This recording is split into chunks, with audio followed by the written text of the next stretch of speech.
Assalamualaikum warahmatullahi wabarakatuh. Selamat pagi teman-teman semua.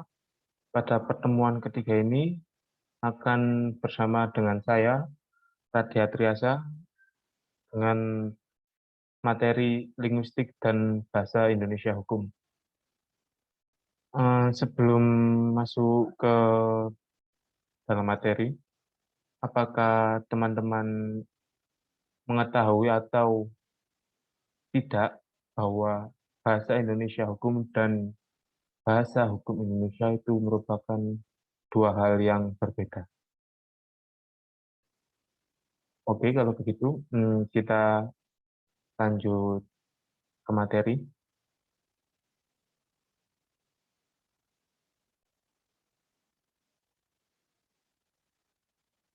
Linguistik. Linguistik, seperti yang teman-teman sudah ketahui dan sudah pelajari, linguistik terbagi ke dalam dua jenis, yaitu mikrolinguistik dan makrolinguistik. Mikrolinguistik terdiri dari linguistik teoretis, yaitu ada linguistik tradisional, linguistik struktural, transformasi, sistemik, dan sistemik fungsional.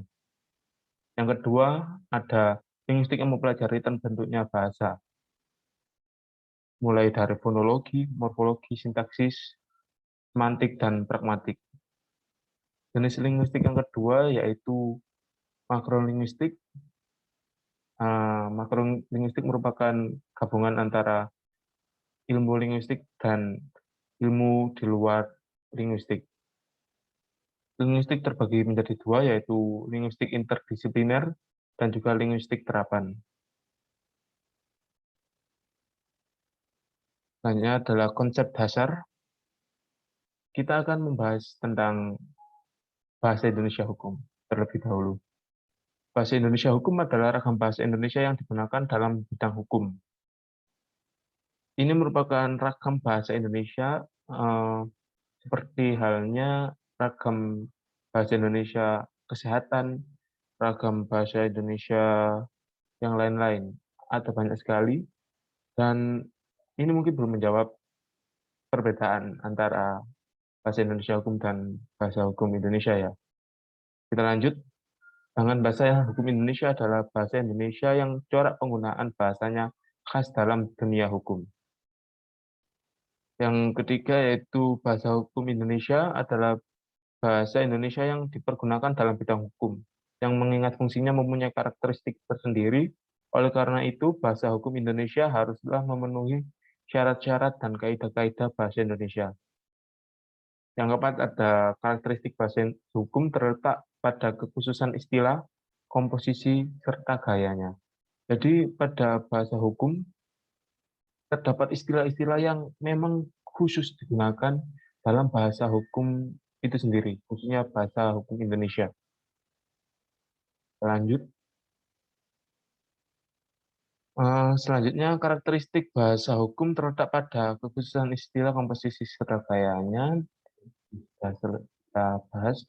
Dan yang terakhir, bahasa hukum adalah bahasa peraturan dan perundang-undangan yang bertujuan untuk menegakkan ketertiban dan keadilan, serta membela kepentingan publik dan pribadi masyarakat. Jadi, bahasa hukum ini tidak boleh membela kepentingan seseorang.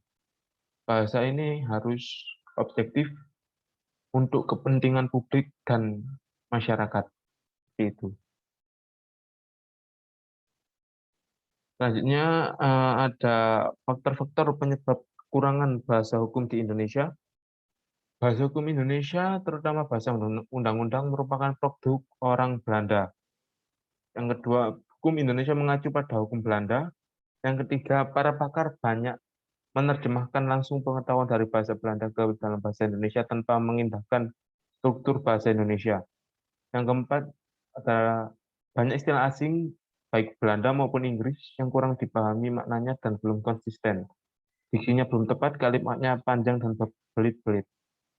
Seperti yang kalian tahu, hukum Indonesia merupakan hukum turunan sejak zaman Belanda. Dan seperti yang kalian tahu juga, bahasa hukum yang dipergunakan dalam tiap undang-undang atau apapun itu, pasti kalimatnya sangat-sangat panjang dan tidak efektif. Dan bila orang awam mendengarkan itu tanpa itu kelihatan kurang jelas gitu. Lanjut, kecenderungan konstruksi bahasa hukum menurut Hakrisnowo 2007 merumuskan atau menguraikan sesuatu dalam kalimat yang panjang dengan anak kalimat. Yang kedua, menggunakan istilah khusus hukum tanpa penjelasan. Yang ketiga, menggunakan istilah ganda atau samar-samar. Yang keempat, menggunakan istilah asing karena sulit mencari padanannya dalam bahasa Indonesia.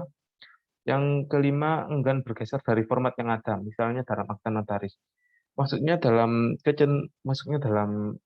pembahasan ini yaitu konstruksi hal yang membangun bahasa hukum khususnya Indonesia menggunakan merumuskan atau menguraikan sesuatu dalam kalimat yang panjang dengan anak kalimat. Ini seperti yang kita bahas sebelumnya, seperti yang kalian tahu pada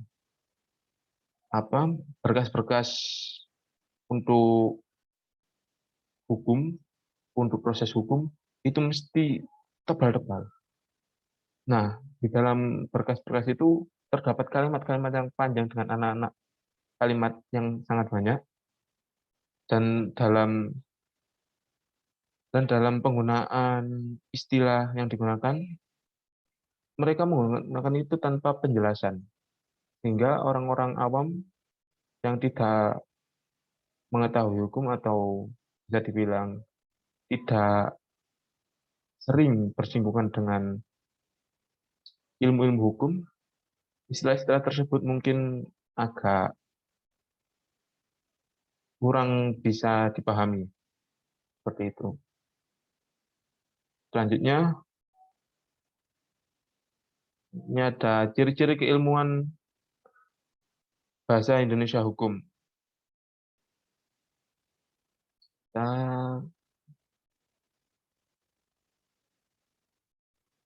Ciri-ciri keilmuan bahasa Indonesia hukum, satu yaitu lugas dan eksak karena menghindari kesamaan dan ketaksaan. Yang kedua, objektif dan menekan prasangka pribadi. Yang ketiga, memberikan definisi yang cermat tentang nama, sifat, dan kategori yang diselidiki untuk menghindari kesimpang siuran.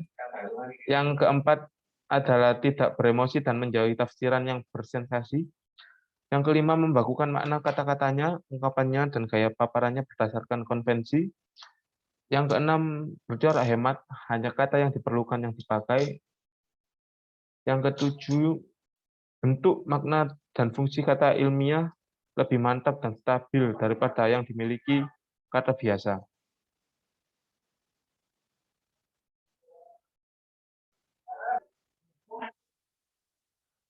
Berbeda dengan bahasa hukum Indonesia, bahasa Indonesia hukum menggunakan kalimat yang lugas dan eksak demi menghindari kesamaan dan ketaksaan. Maksudnya tidak menggunakan banyak anak kalimat dan kata yang berbelit-belit. Selanjutnya,